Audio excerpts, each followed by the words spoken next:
Voy a intentar... la verdad que les cuento una impresión, ¿no? ¿Sí? Yo trabajo en renovables hace bastantes años y es habitual que demos conferencias porque nos interesa, sobre todo desde el INTI, comunicar lo que hacemos y además que hay una necesidad imperiosa de tener información sobre estos temas en la era de la información, ¿no? Pero es cierto de que de cada evento, charlas, a veces salimos un poco decepcionados, diciendo, falta un montón por hacer, están dadas todas las condiciones, tenemos todos los argumentos, con lo cual yo voy a ir sintéticamente analizando algunos puntos de vista que echen un poco de luz respecto de por qué las cosas no pasan, por qué las renovables en Argentina no crecen. Una mirada, ¿sí?, que la podemos discutir y construir juntos después. Y después dos casos que nos permiten pensar desde lo pequeño y que eso pequeño multiplicado en una política a nivel provincial, local o nacional tiene muchísimo impacto. Es decir, pero vamos a tratar de identificar que desde lo pequeño hay una oportunidad y desde el punto de vista del instituto una oportunidad industrial atrás de esto, es decir, generar empleo, generar industria, generar conocimiento. Con lo cual, simplemente yo creo que lo que hizo Alberto Calciano fue muy preciso al describir la situación de la matriz energética, tanto a nivel global como local, pero me interesa que tengamos en cuenta la composición de colores, ¿sí?, la predominancia de algunas fuentes sobre otra, que lo térmico prepondera y sobre todo, si vamos a este gráfico, que lo que más incrementamos fue lo térmico y ahora vamos a ver qué es lo más caro de lo térmico encima, ¿no?, en muchos casos. Lo que ven en verde, o si no lo ven es porque es muy difícil de encontrarlo, esos renovables, ¿no? Se pierde, se diluye. Esto es un buen trabajo que hizo para mí la Secretaría de Energía como para poner claro algunas cosas. Después las precisiones, los valores absolutos pueden ser discutibles, pero allí lo que podemos observar es que de esa gráfica que veíamos, donde se incorporó en los últimos años muchísimo térmico, y que de eso térmico se incluyó sobre todo mucho diésel, ¿sí?, que es muy caro respecto de combustible, no así respecto de inversión de capital, con lo cual es una razón para los economistas razonable de invertir en agregar potencia a los fierros que decía Alberto Calciano, en tecnologías que tienen altísimos costos operativos, sobre todo de combustible, operación y mantenimiento, ¿no? Ahora, lo que también dice esta gráfica es que por precio, durante muchos años nos dijeron que las renovables son caras, y la verdad que no están así, ¿sí? Las renovables tienen un precio competitivo, miremoslo por donde lo miremos, digamos, ya sea, quizás tienen un problema financiero, eso sí, tienen altísimo costo de capital inicial, con lo cual como para pensar una política nacional de promoción de las energías renovables hay que resolverlo del financiamiento, ¿sí? Es posible, pero en términos de costo por megavatio de energía están en una zona competitiva, que es aquella hasta aún con bajo factor de capacidad para la eólica o para otras. Sí es cierto que el sector eléctrico, me voy a enfocar en el sector eléctrico, aunque después vamos a salir un poquito, tiene ciertos principios para operar, para funcionar. Además del equilibrio entre precios, que hoy está desequilibrado, también requiere una gestión técnica entre el despacho y el suministro de energía, un equilibrio muy delicado que hay que sostenerlo, con lo cual podríamos pensar de que agregar potencia al sistema, si yo estuviera sentado en camisa, lo haría de la forma más segura, eso implica a veces de la forma más convencional, ¿sí? Es decir, somos resistivos al cambio, a incorporar nuevas tecnologías y tendemos hacia incorporar tecnologías en la mayor escala posible para que mi sistema tenga la menor cantidad de unidades posibles, ¿no? Agregar un pequeño parque eólico, una central fotovoltaica de 1, 2, 5 megas es un problema para que gestione la red, con lo cual es una barrera, digamos, que tienen las renovables, aún siendo competitivas en algún caso por precio. Hay una inercia en la administración del mercado mayorista de la energía eléctrica siempre, que tiende a favorecer grandes unidades, es decir, grandes potencias concentradas con tecnologías conocidas, ¿sí? Pero si derribamos el mito del precio, que somos competitivos en las renovables, y si además le decimos, mira, hay algunas renovables, sacando la eólica, ¿no? Existen otras renovables que tienen mayor gestionabilidad, como son todas las que están asociadas a biomasa, que tienen el mismo régimen de despacho que una central térmica, ¿sí? Nada más que cambia de combustible, con lo cual la restricción técnica ya no estaría por ese lado, y la de precio tampoco. Y además podríamos decir de que tenemos posibilidades de agregar potencia distribuida porque tenemos recursos renovables muy dispersos en todo el territorio. En recursos, la verdad que Argentina, tanto en biomasa como en solar, como en eólico, ustedes saben que no voy a abundar en eso, que tenemos bastante. No tendría que ser la razón para decirlo solamente, pero ayuda a pensar de que se puede agregar potencia a un precio competitivo, que se puede agregar con tecnología conocida, que se puede agregar de forma distribuida, ¿sí? Y que en muchos casos hay experiencias en el mundo que dan cuenta de lo consolidado que está la tecnología en algunos casos. Lo que sí nos cuesta, quizás en todo orden de la organización política, cuantificar efectivamente las externalidades. Hoy estuvimos sabiendo algunas. Las externalidades ambientales empiezan a tomar relevancia, pero no están dentro de la matriz de decisión para el sector energético o eléctrico, si nos concentramos. Y cuando pienso en externalidades positivas, cuando pensamos que generar la energía de forma distribuida puede generar más empleo, que ese empleo puede ser local con industria nacional en gran parte, cuando pensamos que cómo dinamiza las microeconomías que hay, las renovables tienen cierta ventaja frente a esas que veíamos en las barras, que pueden ser muy económicas, pero y tienen bajo costo de capital y altísimos costos de combustible, ¿sí? Entonces, en la matriz de decisión habría que integrar otras variables para decidir la matriz energética del futuro, con las externalidades negativas del ambiente en algún caso, y las externalidades positivas que genera un modelo de generación de energía con renovables. Bien.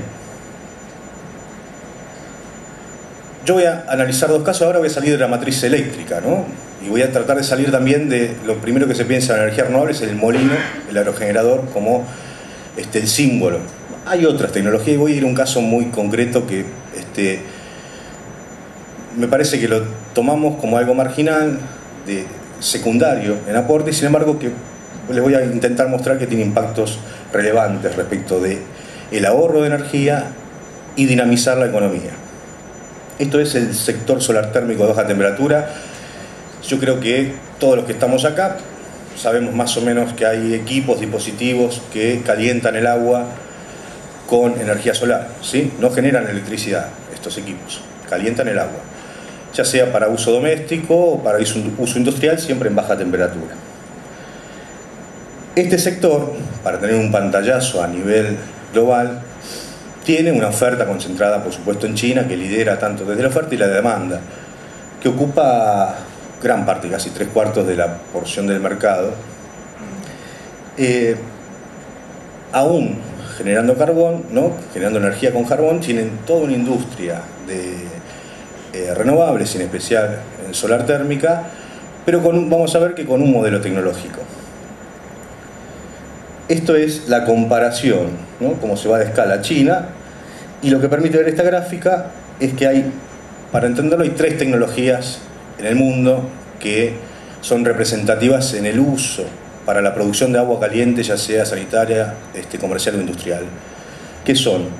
Las que están en amarillo responde a colectores que absorben energía sin cubierta, sin acristalar, que son los colectores plásticos, habitualmente se utilizan para piscinas o para usos de muy baja temperatura. La barrita naranja responde al colector de placa plana, que es, creo que había alguno por aquí afuera, que es un absorbedor, habitualmente tiene una parrilla de cobre con aletas de aluminio y un vidrio, un sándwich así. Y la barrita roja, que predomina en China, es un tubo de vacío, un tubo de vidrio borosilicato, ¿sí? Que funciona como un termo, ¿sí? Pero un termo que tiene absorción. Esto, ¿por qué es importante detallarlo?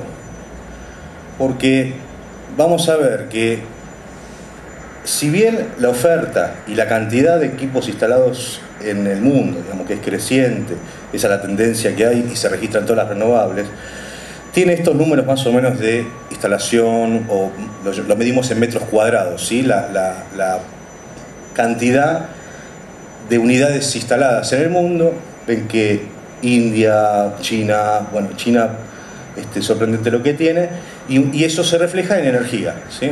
Más o menos la proporción es, la relación es 0,7. ¿Pero por qué es importante lo anterior? Que vimos que había 3 tecnologías. Porque lo que se identifica es que hay países en el mundo que promueven el uso de la tecnología solar térmica, pero no lo hacen con un plan industrial asociado. Con lo cual los chinos, como tienen una muy buena oferta, los chinos digo porque es notorio el desarrollo industrial que han tenido en ese tipo de tecnología que solo se produce en China, tubo de vacío, y muy poco en Europa. Efectivamente todos estamos de acuerdo que tenemos que promover el uso de la tecnología solar térmica o el uso de las renovables. La diferencia es que hay muchos países que han desarrollado políticas de promoción de uso de la tecnología con una política industrial asociada que permite que se fabrique localmente y que genere empleo, etc. Y para eso no hay muchas opciones. Si queremos producir tubos de vacío, no tenemos forma de competir contra los chinos. Si hacemos como los europeos, que han sabido desarrollar una industria del calor, de la industria del sector solar térmico, hay que mirar a la tecnología de placa plana. Y por eso yo les explicaba la diferencia. Para que tengamos idea de los impactos, ¿no? ¿Qué puede generar esto de que definamos una política de uso de equipos solares térmicos?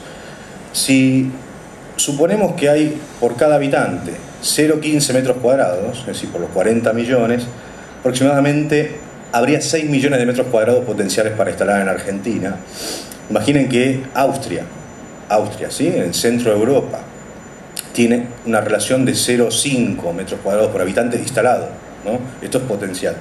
Con lo cual es factible llegar a este valor.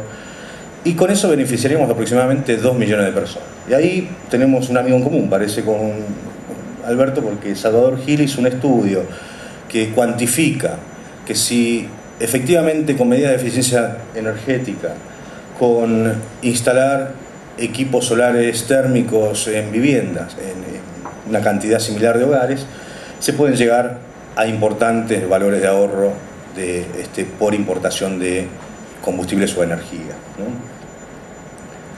Si no entienden algo, pregunten, ¿por qué? ¿2 millones de familias? 2 millones de familias, sí.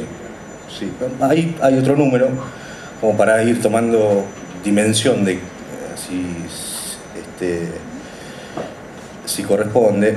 Por cada 1.500 metros cuadrados de área de captación, aproximadamente se obtienen 500 o 700 familias. La proporción es un poquito cercana a los 2 metros cuadrados por familia. Y se generan entre 10 y 15 puestos de trabajo entre directos e indirectos. Cada 1.500 metros cuadrados equivale a la potencia térmica de 1 megavatio. ¿Sí? Sí, 1 mega que yo instalo distribuido en 700 familias, que equivalen a 1.500 metros cuadrados, que generan entre 10 y 15 puestos de trabajo, y que lo sorprendente es que tienen el monto de inversión más bajo, cuesta 3,5 millones de pesos, esos 1.500 metros cuadrados aproximadamente, ¿sí? Es decir, no hay instalación de potencia, está bien que esto es potencia térmica, ¿sí? Que cueste 3,5 millones de pesos el megavatio, con lo cual es muy competitiva y genera toda esa energía al año, digamos, es un montón.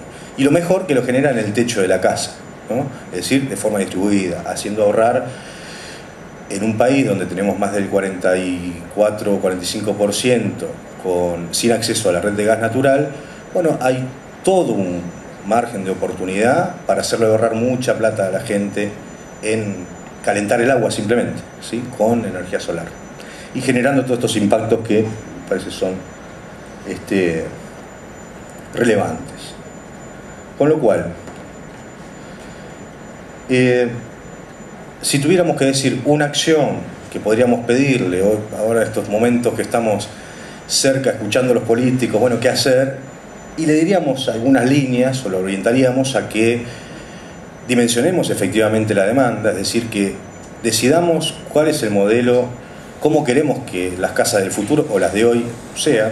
Si construimos viviendas sociales desde el Estado, deberíamos incluirla que tengan un equipo solar térmico.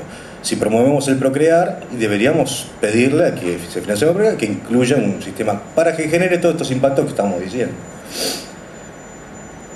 Y si pensamos desde la oferta, en rigor deberíamos promover condiciones competitivas para el sector. Es decir, me tocó ir a unos cuantos parques industriales por otra razón, por otro proyecto, y hablar con los que organizan los parques industriales o los que se agrupan, ¿no? Las empresas que están ahí, y el intendente, los municipios, etc. Y la verdad que tendrían que estar ofreciendo condiciones de privilegio para que se instalen en esos parques industriales industrias de este tipo que fabriquen equipos solares, digamos, ¿no? Diciendo, che, yo te doy las condiciones porque vas a ser la empresa del futuro, con lo cual generar condiciones para que se consolide la oferta. Lo ha hecho el Estado. Nosotros participamos en un consorcio público-privado con 4 empresas que nos financia el Ministerio de Ciencia y Técnica más de 10 millones de pesos para bienes de capital, para mejorar la oferta y bajar los costos. Bueno, hace falta más, nos parece. Por un lado, asegurar la demanda y por otro lado, consolidar la oferta para que en cualquier caso de que desarrollemos una política seria de promoción para las renovables y especialmente para el sector solar térmico, tengamos una oferta disponible preparada para responder y no como podría haber sido hace algunos años si pensábamos en promover este tipo de tecnologías donde sin oferta local es muy probable que solo nos quede importar, ¿no?, productos, con la pérdida de oportunidad que significa. Bien, y aquí hay algunos ejes que no me quiero detener porque quiero ir al segundo caso, del que quizás sí me detengo un momento, sería que haciendo previsible la demanda y redirigiendo, hacer previsible la demanda implicaría, por ejemplo, si doy 400.000 créditos para el procrear, que todos o una porción de ellos tengan un equipo solar térmico, yo como industria sé cuál es mi potencial de comercialización, ¿no? Se me hace previsible la demanda. Eso me ayuda a tomar decisiones de inversión, a mejorar tecnología, etcétera. Eso es un rol del Estado. Y el otro rol que es muy importante es redirigir los esfuerzos de I+D, es decir, las universidades, los institutos tecnológicos, que se concentren en desarrollar soluciones para satisfacer necesidades de la gente, ¿no? A veces estamos pensando problemas que son de otros, con lo cual hay un rol muy importante de pensar las renovables como una oportunidad para resolver los problemas de la gente. Primero, los que están en la fila son los que no tienen energía, que son en el mundo 1.500 millones de personas. Y segundo, los que tienen una baja o mala calidad o poco acceso a la energía, ¿no?, en condiciones precarias, que son más del 40-45% en el país, ¿no?, si pensamos todos los que no tienen acceso a red de gas, y si eso es calidad. Con lo cual, esos dos, y acompañado de política de eficiencia energética, de promoción industrial, etcétera, creo que son los ejes más relevantes como para promover. Y que esto no es una mera reacción por haber generado condiciones del mercado, sino que tiene que ser una política estratégica para promover un sector. Por eso decimos, hay una oportunidad, es nítido, las renovables, además de mejorar las externalidades que algunas de ellas vimos hoy respecto del ambiente para reducir emisiones, de mejorar el acceso a la energía. Además de eso, podemos generar empleo y además de eso podemos generar industria. Sí. Bien, el último caso, redondeando, me dice, voy a hacer una... Bueno, ustedes saben que esto ya sería ya más para el sector, ya sea para la matriz primaria o para la matriz eléctrica, que estuvimos viendo algo, ¿no? La biomasa, como fuente de energía, que se utiliza muchísimo en Argentina, tiene, para usos energéticos, tiene estas dos grandes divisiones, ¿no? Biomasa base húmeda, que la llamamos, y biomasa seca. Yo voy a hacer una introducción a esto, a la biomasa seca, que sobre todo es de origen forestal industrial. Bueno, allí, de la misma forma que el país ha hecho con el Ministerio de Agricultura un Wisdom y hoy tiene más certeza sobre el potencial de biomasa disponible, lo que entendemos que hace falta identificar claramente cuál es la demanda y la oportunidad para el sector. ¿En qué sentido? Que hay una oportunidad, a nuestro juicio, de una cadena de valor que es incompleta, pero que es de muy fácil acceso por el tipo de industria que tenemos en el país. Muchas de las tecnologías que facilitan de que un residuo / recurso se transforma en un combustible están disponibles. ¿Están disponibles por qué? Porque tenemos un manejo en la agricultura, manejo muy exquisito de lo que es los residuos, ¿sí? A ver si me puedo explicar. La biomasa para fines energéticos, la foresta industrial, que la pensamos a partir de los residuos, requiere de tecnologías intermedias que transformen el residuo en combustible, ¿sí? Y el combustible lo transforma en energía. Puede ser combustible o materia prima, ¿sí? Las tecnologías que intervienen para transformar un residuo en combustible, creemos que están básicamente en Argentina. Hay que potenciarlas y desarrollarlas. Y lo que está después, para generar energía a partir de una caldera y demás, es tecnología conocida. Quizás otras tecnologías, como puede ser la gasificación, la pirólisis, son más incipientes, pero también hay desarrollo. Lo importante de esto es que si quisiéramos generar una condición de promoción para el sector de la biomasa, una vez más como un ejemplo de intentar llegar a algo concreto, donde decimos cómo hacemos para desplegar el sector de las renovables, intentando de que ninguna de las aristas se descompense. Deberíamos pensar proyectos integrales donde aquel que tiene un residuo y que hace un uso eficiente de él, o que al lado se instala una planta que aprovecha esos residuos, ese tándem y que aprovecha la energía localmente tiene que tener una ventaja frente a aquel que no lo hace, ¿no? El que no lo hace y que simplemente dispone de los residuos o se lo manda para que se lo disponga otro, tendrá un nivel de acceso a crédito, un nivel de tarifa, un nivel de tasa, etc. Aquellos proyectos que integren desde lo ambiental y lo energético el uso del residuo local para transformarlo o en materia prima o en combustible, para transformarlo en energía y consumirlo localmente, deberían tener algún esquema de promoción diferenciado, ¿no? La biomasa permite eso y permite además pensar proyectos en la escala adecuada. Es decir, cuando pensamos en biomasa es difícil pensar un proyecto si yo no soy primero dueño del combustible / residuo. Si yo no tengo capacidad de consumir todo el calor producido, es difícil pensar un proyecto muy grande. Solo lo pueden hacer los ingenios, las tabacaleras. Ahí puedo pensar un proyecto de 20, 40, 50 megavatios. Cuando voy a un parque industrial que tengo 4, 5, 20 aserraderos, la unidad del proyecto, la escala del proyecto, lo que lo va a definir es la cantidad de residuos que tengo y la capacidad de consumir los productos, es decir, el calor y la energía eléctrica. Eso es lo que me debería definir el proyecto. Y aquellos proyectos que generan energía eléctrica y que además comercializan, por ejemplo, el calor o el gas excedente, un proyecto de valorización pensándolo a partir de biomasa forestal, deberían tener algunos términos más ventajosos en la ecuación para que cierren de mejor forma. Lo sintetizo de esta forma.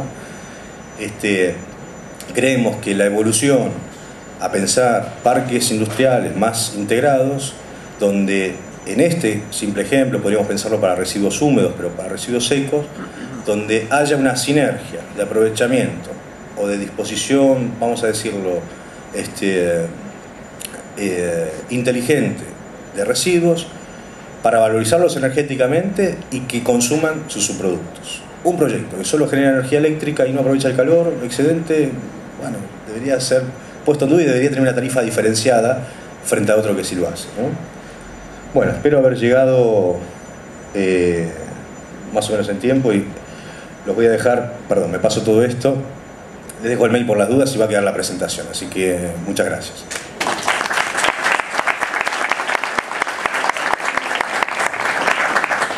Gracias, Gustavo.